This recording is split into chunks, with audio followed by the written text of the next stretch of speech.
Hello everyone, and welcome to part 2 of my Let's Play of Fate of the World, during which I attempt to beat the Earth Day scenario, preferably with temperature under 2.5 degrees and the world not completely in shambles.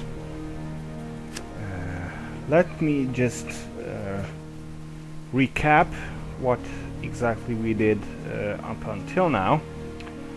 Because, well, half the point of this video is to give suggestions and tips to players who are still struggling to beat these scenarios, and really I just want to introduce you to my strategy, or well, one of my strategies anyway. So up until now what we did was, well, we completely screwed up the economy, basically. As you can see in the world GDP chart, there are two major drops. First is when we banned coal, and the second is when we banned oil. Right now the world is only producing gas, as you can see here. I'm not actually... hang on. Yeah, I haven't actually banned fission or shale and tight gas just yet, but I probably will do that soon to gain support in some regions.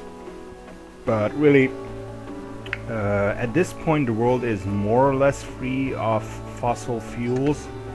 As you can see, total production has it's currently like at a third of what it was, I think. And what's going on now is, well, as you can see here, we're just about to deploy space solar collectors, which should turn the world's economy, energy production, completely over to renewables in 2 turns, I think, because it takes a few turns to take effect. After which the world will basically only need gas to supply agriculture, supply industry, and to be a source to draw oil from, which in turn is of course used both by everything and transport. And the latter I could I could replace all of that with biofuels, but since I have to keep extracting gas anyway, because I don't want to play synthetic feedstocks because that kind of tends to screw things up, I might as well just draw oil from that. It really doesn't matter. Well, between since part 1 and this part, I have actually played ahead a little and kind of just experimented with stuff and checked out what could become an issue in the future. And, well, there are a few minor points. First of all, one region aerosoling is not going to be enough. Maybe for 3 degrees, maybe, but even then it's cutting it really close. For 2.5 degrees, well, we've basically reached that already, almost, or I'm not actually sure. I think we already have. So I actually need a second region doing aerosols, which should be enough to keep the temperature low without completely screwing up the environment and causing droughts or whatever.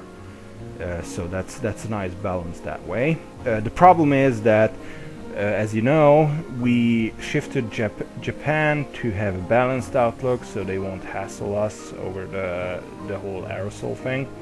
We actually don't have a second region like that.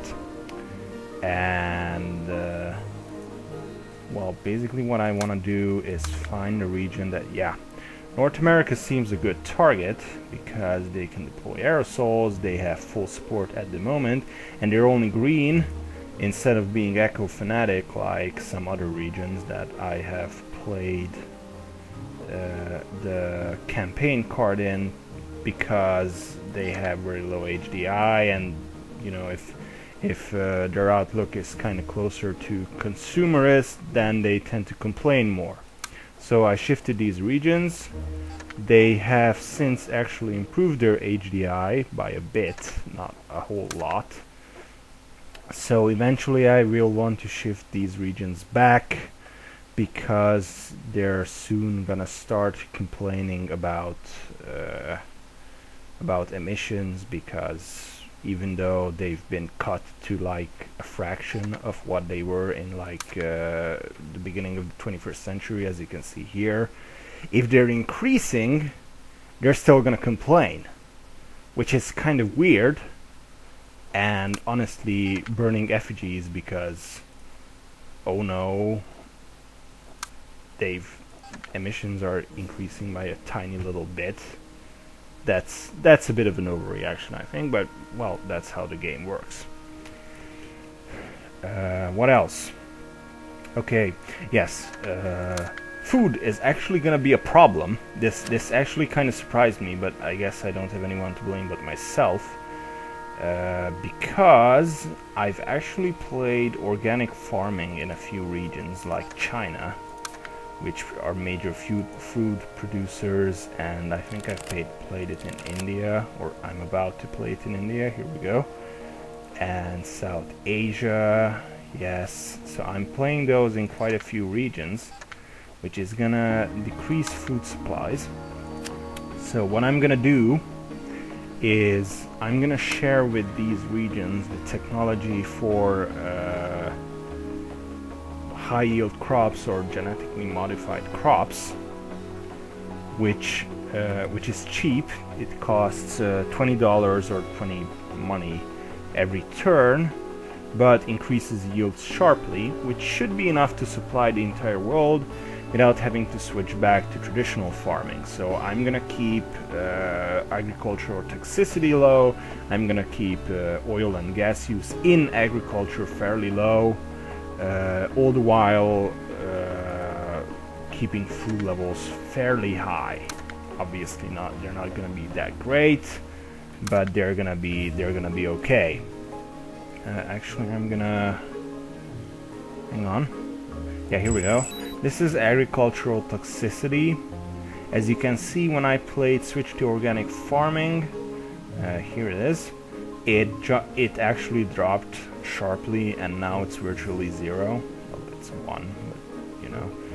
And in India, well, it has fallen a lot. Not actually sure why. Probably because of the economy.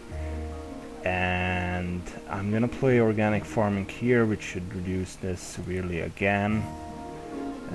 Let's see what else is there. Let's check oil demand.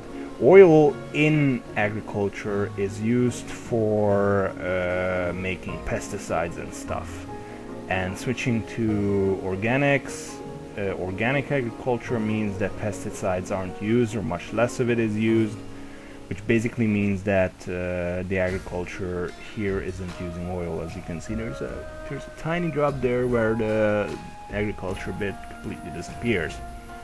So that actually serves to make the planet even more free of fossil fuel use. One thing I don't actually know is, I think water use may be influenced by this, but I'm not actually sure. But I should note that water stress is gonna become a problem. As you can see here already, Northern Africa and the Middle East is having already problems with this, but India is probably going to have issues too eventually, so I'm gonna need to take care of that, but that's not really an immediate concern, so I'll just leave that to a few turns later. What else? Yeah, I think that's about it.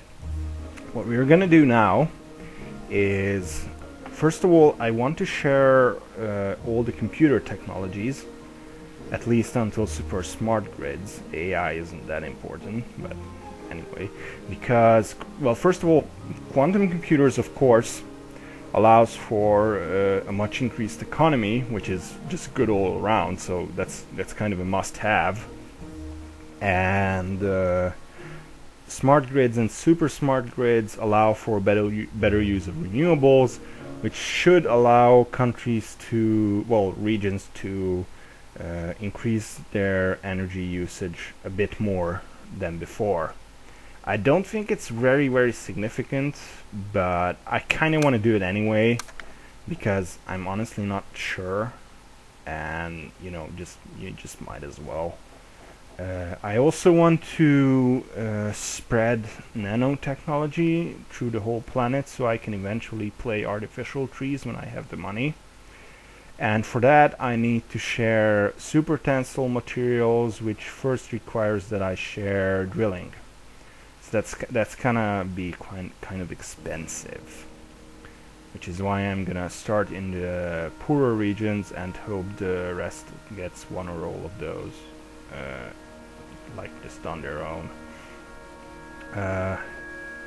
I'm also probably gonna stop playing these cards, like Grow Commerce and Grow Industry cards, and instead what I'm gonna do is take regions like North America, which have populations massively working in commerce, and other regions are very underdeveloped, and I'm just gonna try to kind of balance things out.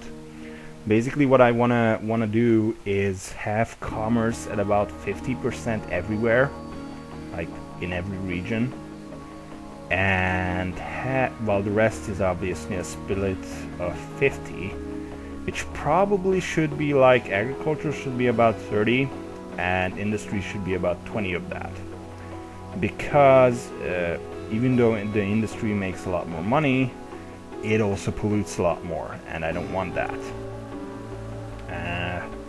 I'm also gonna start playing cap and trade.